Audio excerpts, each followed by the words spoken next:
This lesson is section 7.6, the solubility product constant. So this lesson is learning specifically about this K value, which is called Ksp. It's just a normal K value. We just use the subscript Sp to represent solubility product constant. So we're still looking at equilibrium law, but we're looking at it for a specific situation. And the situation that we're looking at for equilibrium law in this lesson is when we have a saturated solution where there is crystal on the bottom or solid on the bottom, and you have the solid dissolving into solution and simultaneously crystallizing. So you have a situation where the solution above the solid is saturated. And remember, when it's saturated, it is at equilibrium.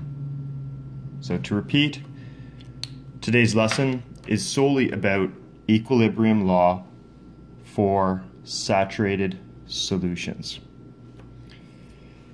In this section, you will review solubility, learn about the solubility product, calculate solubility using Ksp values, predict precipitation, so predict whether a solution has reached saturation and will cause precipitation, and learn about the common ion effect. So to review from last year, we talked about solubility last year.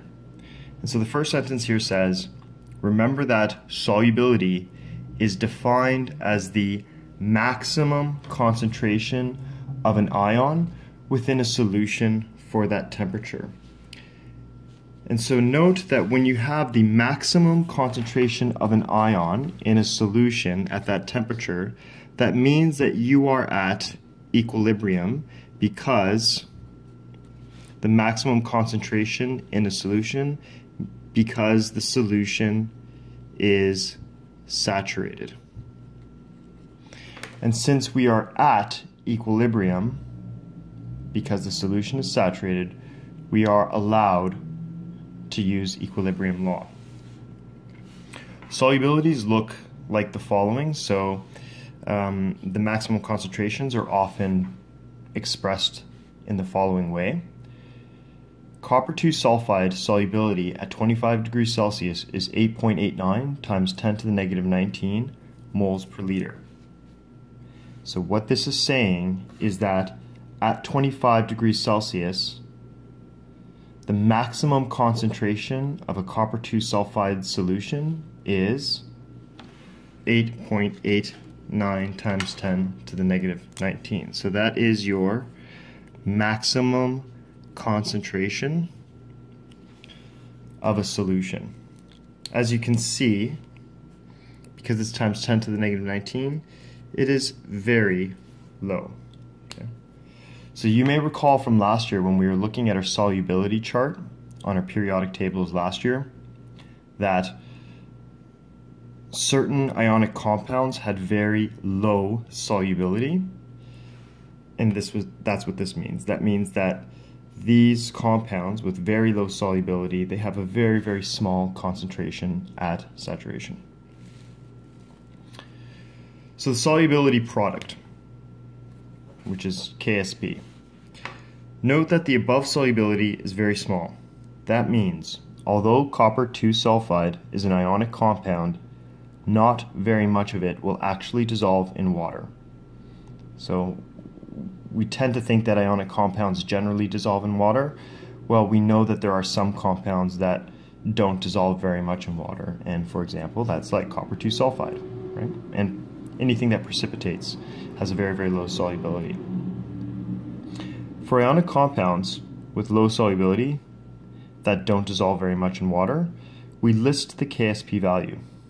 So, for example, calcium phosphate at saturation, right, will dissolve into 3 calcium ions and 2 phosphates.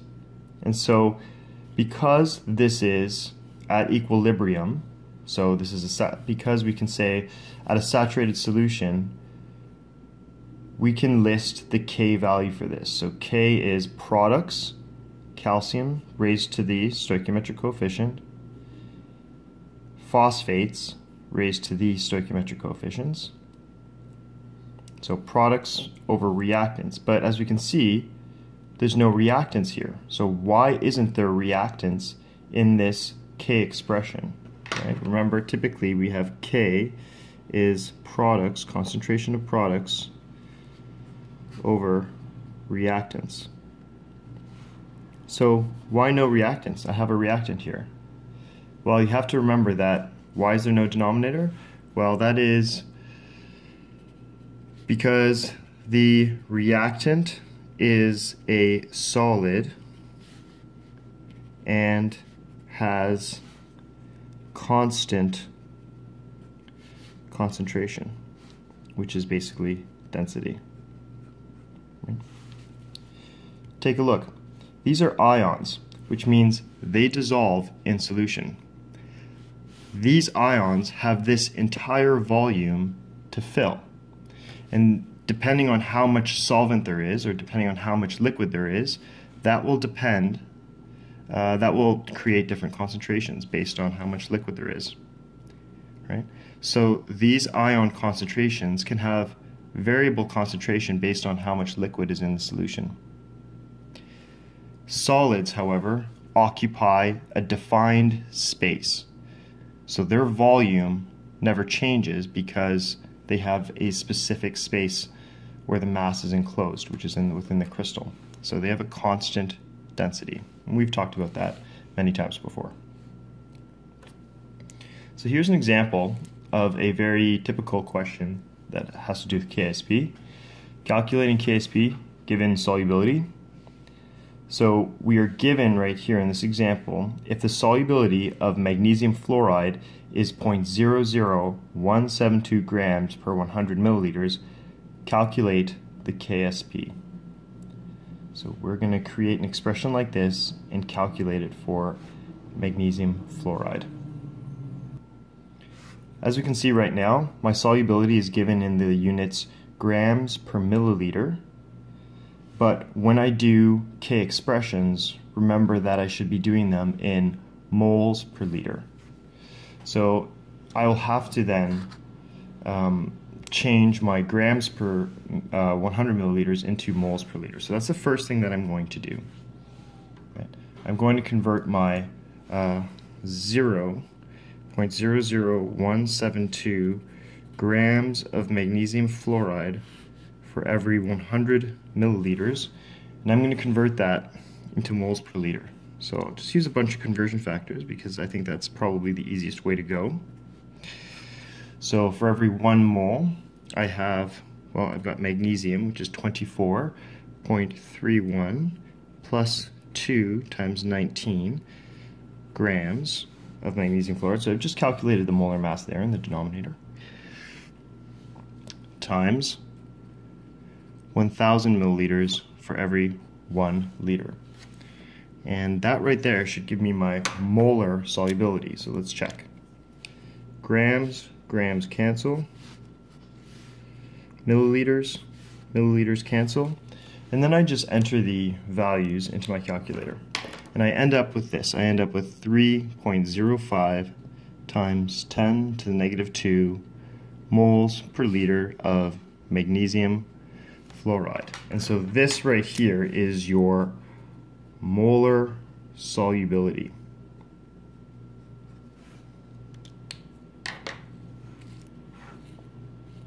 So what we've just calculated is we've converted what they gave in the question to the maximum concentration, because that's what solubility means. So just so you remember, that's your max concentration at saturation. Your maximum concentration of magnesium fluoride at 25 degrees Celsius in the units moles per liter. The next thing I'm going to do is I'm going to construct an equilibrium system, which is essentially, in this case, the equilibrium is basically the dissociation of magnesium fluoride into magnesium ions and 2 fluoride ions. So that's my equilibrium. Very small amounts of magnesium fluoride will dissolve into magnesium ions and into fluoride ions. So if I go to construct my Ksp expression, or my K expression, it is going to be the, remember, products over reactants raised to the stoichiometric coefficients. So my products here, magnesium ions and fluoride ions, but I have to remember to raise fluoride ions to the exponent 2 because the stoichiometric coefficient is 2. And there I have my Ksp expression. And because this is a solubility equilibrium, so because this is a solid dissolving into ions, we put the subscript Sp to indicate that it is that type of system.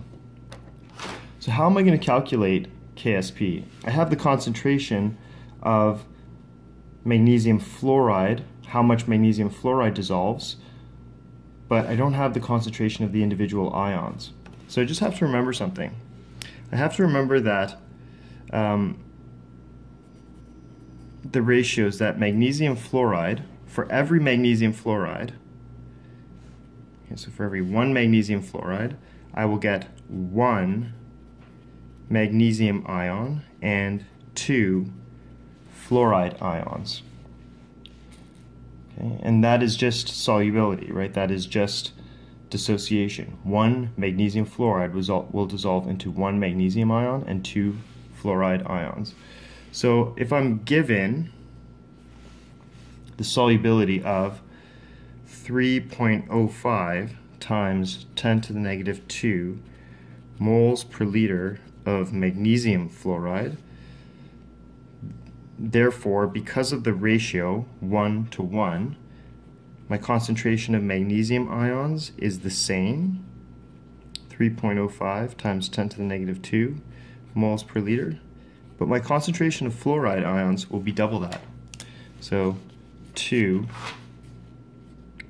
times 3.05 times 10 to the negative 2 moles per liter, and that should give me 6.10 times 10 to the negative 2 moles per liter. Okay, so I have my magnesium concentration, I have my fluoride concentration, so I can calculate Ksp now. Ksp is equal to 3.05 times 10 to the negative 2 times 6.10 times 10 to the negative 2, and I have to remember to raise it to the exponent 2 because equilibrium law says you must always raise the concentrations to their stoichiometric coefficients. So I found the concentration, which was 6.10, and now I need to square it based on the equilibrium law equation. And my Ksp value is equal to 1.14 times 10 to the negative 4. Okay. And as we can see, this is relatively small, which means, therefore, not much dissolving. Right? So, because Ksp is a very small value, this doesn't shift to the right very much, so it stays mostly as solid. The next example is another very common example in Ksp calculations, which is calculating the molar solubility given a Ksp value. So what we're asked to do here is we're asked to calculate the maximum concentration of ions or ionic compound in a saturated solution. Right? So the solubility, the maximum concentration of an ionic compound in a saturated solution. And because this says molar, that means we're going to calculate it in moles per liter. So example 2, calculate the molar solubility of zinc hydroxide at 25 degrees Celsius if the Ksp value is 7.7 times 10 to the negative 17. So you should be developing a sense that when you look at this Ksp value, my K value is very, very small. So that means that a zinc hydroxide solution will not dissolve very much. It will not shift right because my K expression is very, very small. So I'm going to create the equilibrium system here. So remember, it's the maximum concentration. So I have zinc hydroxide solid.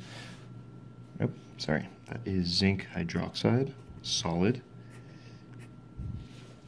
And that's sitting at the bottom of a container.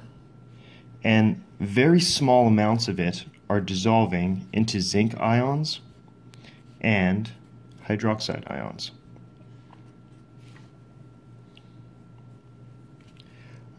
So I can create an ice chart. But remember that I am not going to consider the concentration of the solid because that is constant, right? That's just density. So when I put the solid in, initially nothing dissolves, but then over time, small amounts, sorry, that's 2x, small amounts will dissolve, so it will shift right because my initial concentration of products is 0. And at equilibrium, I will have these values. So I don't know what x is. I can calculate that though based on Ksp. So I'm going to write my Ksp expression, which is Ksp is the concentration of zinc ions and the concentration of hydroxide ions, again, raised to the exponent 2 because of the stoichiometric coefficient. And as you recall, in this K expression, there is no denominator because my reactants are solid, so that value is absorbed into the K. So I do have a value for Ksp, and that's 7.7 times 10 to the negative 17. And I don't know what my equilibrium concentration of zinc is, but I do have this variable here, which is x. So x, and then hydroxide is 2x, and that has to be squared. So I'm just going to bring this up here.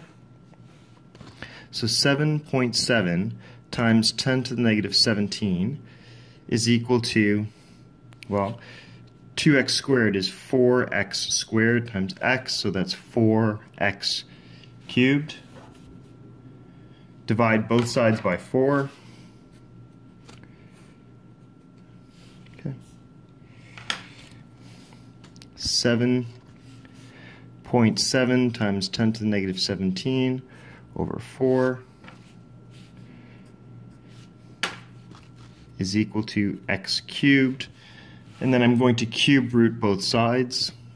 So raised to the exponent 1/3. And x is approximately equal to 2.6 moles per liter. Nope, sorry, not 2.6 moles per liter, but rather, rather 2.6 times 10 to the negative 6. So that means that my concentration of zinc ions, which is x, is equal to 2.6 times 10 to the negative 6 moles per liter. So at saturation I'll get this concentration of zinc ions, and that would be double the concentration of hydroxide ions. So hydroxide would be just double that, which is 5.2 times 10 to the negative 6 moles per liter. But recall that it's asking us for the molar solubility of zinc hydroxide. So they're not just asking us for zinc or hydroxide, they're asking us for zinc hydroxide. So I have to remember that for every 1 zinc hydroxide, I have 1 zinc ion and 2 hydroxide ions. So therefore, my concentration of zinc hydroxide is the same concentration as my zinc ions, which is 2.6 times 10 to the negative 6 moles per liter.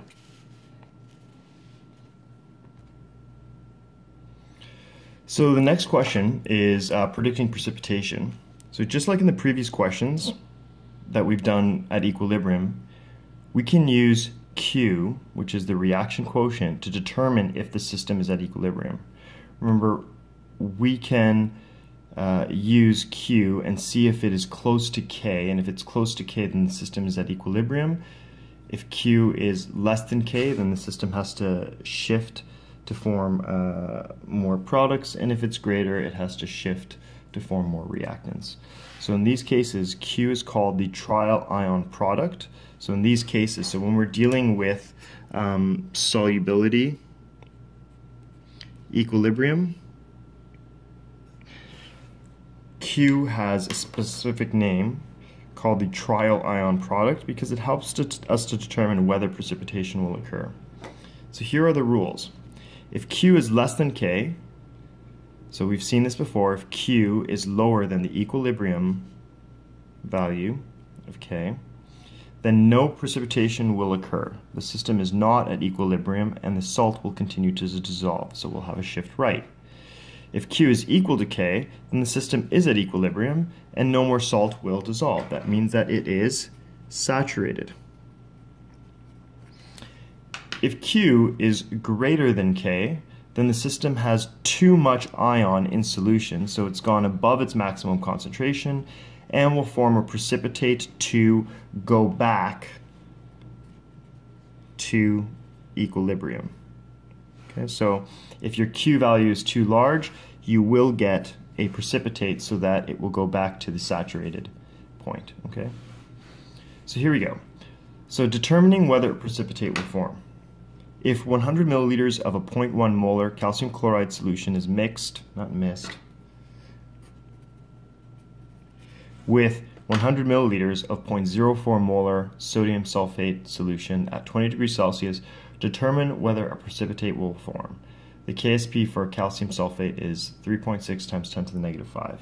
So what I'm going to start to do is give you guys some context here. So we're taking two ionic solutions and we are mixing them together. So calcium chloride aqueous plus sodium sulfate aqueous.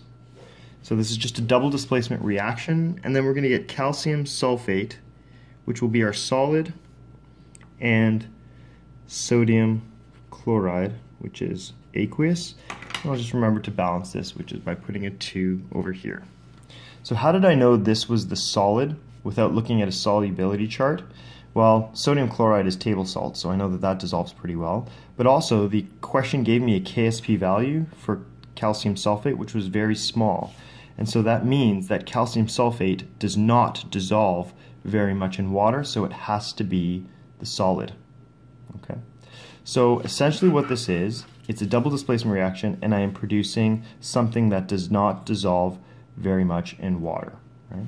So this right here is where we will get our next equation. So I know that calcium sulfate is the one that doesn't dissolve very much. So very quickly it reaches its maximum concentration.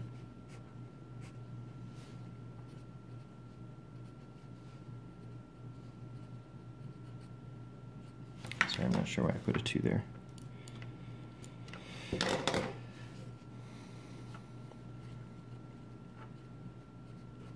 So this solid will set up this equilibrium system because it does not dissolve very much in water, so it reaches saturation very quickly.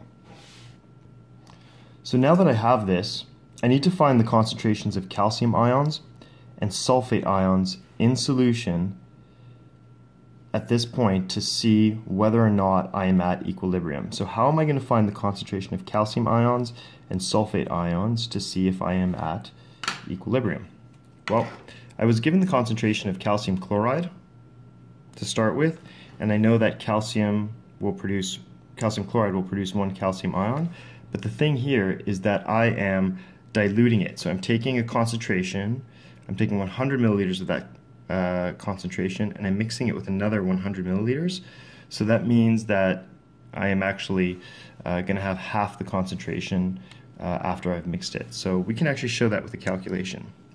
So I'm going to go for calcium chloride. The concentration of calcium chloride, I'm going to calculate that using C1V1 is equal to C2V2. But I'm just looking for that final concentration. So I'm going to divide both sides by V2. And I get C1V1 over V2 is equal to C2. So let's find out what my calcium concentration was after I mixed it with the sodium sulfate. So my initial concentration was 0.100 molar. My initial volume was 100 milliliters, so I'm just going to switch that to liters. And volume 2 is equal to 100 milliliters, so I'm going to switch that to liters too. You don't have to because the units are the same. You could have kept milliliters here and they would have canceled nonetheless, but just for the sake of clarity, I just converted it to liters here. Okay.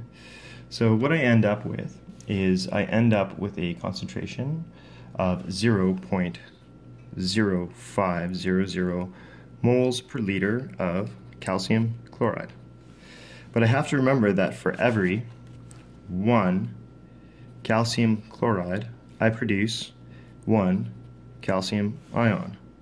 Therefore, the concentration of calcium ions in solution is 0.0500 moles per liter. Okay, so I found what my calcium ion concentration will be.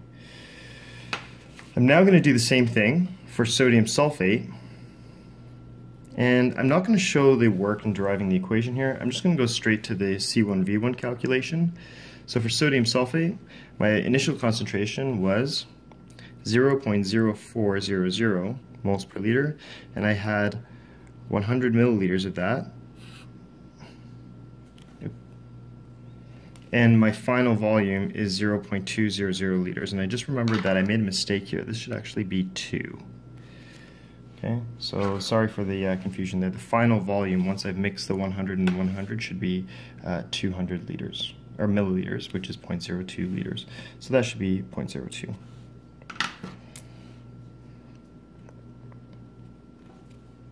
So when I calculate this, my sodium sulfate concentration is 0.0200 molar. Okay, so that's done. And I know that for every 1 sodium sulfate, I have 1 sulfate that forms. Therefore, my sulfate concentration is equal to 0.02 moles per liter. Okay, so I have my calcium concentration and I have my sulfate concentration.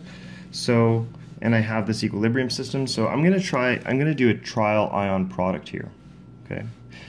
So I'm going to check. I'm going to go Q is equal to the concentration of calcium ions, concentration of sulfate ions. And so my concentration of calcium is 0.05. My concentration of sulfate is 0.02. And when I multiply those together, I get 1 times 10 to the negative 3. So that's my Q value here. My Q value is 1 times 10 to the negative 3. And so I check with K. So check Q versus K. So Q is 1.00 times 10 to the negative 3. And for calcium sulfate, my K value was 3.6 times 10 to the negative 5. Okay, so obviously my Q value is larger than my K value, so I am not at equilibrium. In fact, my Q value is greater, so the system has to shift left. So if the system shifts left, what forms? A solid, which means a precipitate. So if Q is greater than Ksp, the system has too much of the ions in solution, it is above its concentration, will form a precipitate. So again, my Q is greater than K, so therefore a precipitate, which is my calcium sulfate precipitate, will form. Okay, the last example is the common ion effect. say you had a saturated calcium bromide solution of calcium bromide forms calcium ions and 2 bromide ions. Then you add sodium bromide crystals to the solution. How would the system be affected? So I have this solubility set up, right? So I have these concentrations at their maximum in solution, and then I increase this concentration by adding sodium bromide, because sodium bromide, that dissociates into sodium ions and bromide ions. And the sodium ions don't affect the system, but the bromide ions do, because they cause this to increase. So as it says in italics, it says, think Le Chatelier. Well, if I've increased the bromide concentration, then it's going to shift left. So what do I have? I have a shift left, which means that I get more calcium bromide forming. Okay, so what that means is that I lower the amount of calcium bromide that can dissolve. So by adding a solution or adding a compound with a common ion, in this case bromide, that causes a shift, or that prevents this from dissolving as much, because I already have too much bromide, or more bromide in the solution. So therefore, if a solution already has one of the ions in it, then the solubility of an ionic compound with the same ion is reduced. Calculate the new molar solubility in a solution with a common ion. So for example, the molar solubility of lead 2 chloride at SATP is normally 0.0162. So in a normal saturated solution, okay, so in a solution with only water, right, so it's just dissolving in water, I have a solubility of 0.062. What is the molar solubility, so what's the maximum concentration of the lead chloride solution if I have started, I'm trying to dissolve it in a sodium chloride solution? So in this case right here, I've only dissolved it in water, and that is how much will dissolve with only water. But if I try and dissolve it in a solution that already has chloride in it, it won't dissolve as much. So let's see that. So figure out which is the common ion between these two ionic compounds. Well, in this case, the common ion between these two compounds is the chloride. So the chloride is the common ion. Right? And that's what this whole section is about. It's about the common ion effect. Okay. So this is the common ion, so this is going to prevent lead chloride from dissolving as much as it would in pure water. Okay. And we'll see this with an ice chart. So let's set up this. We can actually see this very well with a ice chart. So if we set this up,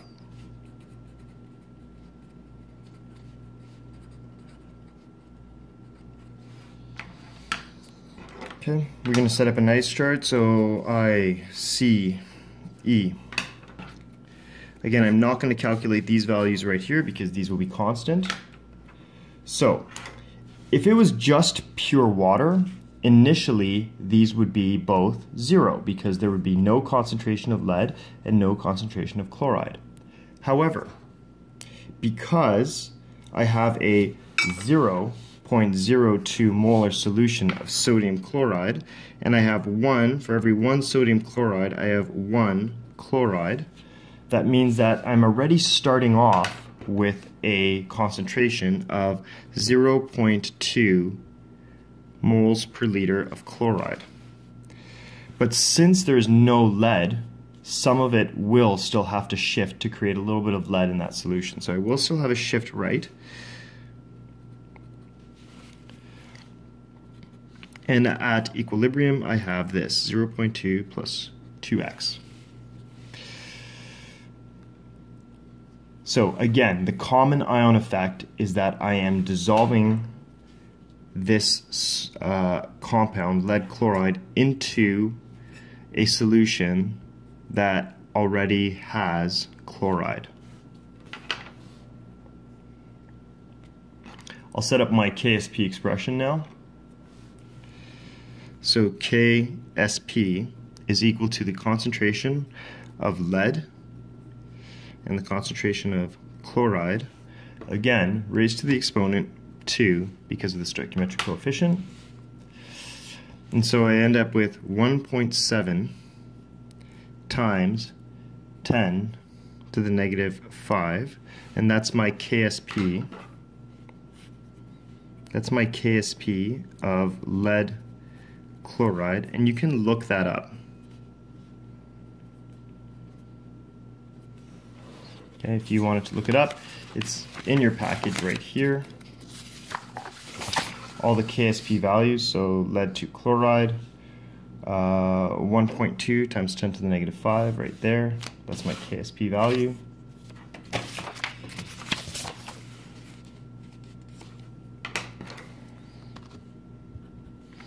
I'll put in my lead concentration, X, and my chloride concentration, which is 0.2 plus 2x, and that's squared. All right. Now, as you can see here, I'm going to get a relatively complicated cubic, so I'm going to check my 100 rule. And my initial concentration of chloride divided by the Ksp, if I calculate that, I'm going to get a value that is greater than 100. So, therefore, I can assume that 0.2 plus 2x is approximately equal just to 0.2. And so I can go back and make this substitution. So 1.7 times 10 to the negative 5 is approximately equal to x 0.2 squared. 1.7 times 10 to the negative 5 is approximately equal to 0.04x, and therefore x is approximately equal to 4.25 times 10 to the negative 4, and that will be moles per liter, right? So, therefore, my concentration of lead at equilibrium is equal to 4.25 times 10 to the negative 4, but I have to remember that for every 1 lead chloride, I have 1 lead ion that forms, so therefore the concentration of lead chloride is the same as my lead concentration, and so which is equal to 4.25 times 10 to the negative 4 moles per liter. So as you can see, if I started off already with a little bit of chloride in my solution, I get a lower concentration than I normally would have if I had only dissolved it in water. So let me repeat, because I have started to try and dissolve it with a 0.2 molar concentration of chloride, it will not dissolve as much as if it had been dissolved in only pure water. What I haven't done here is I haven't done my 2 checks,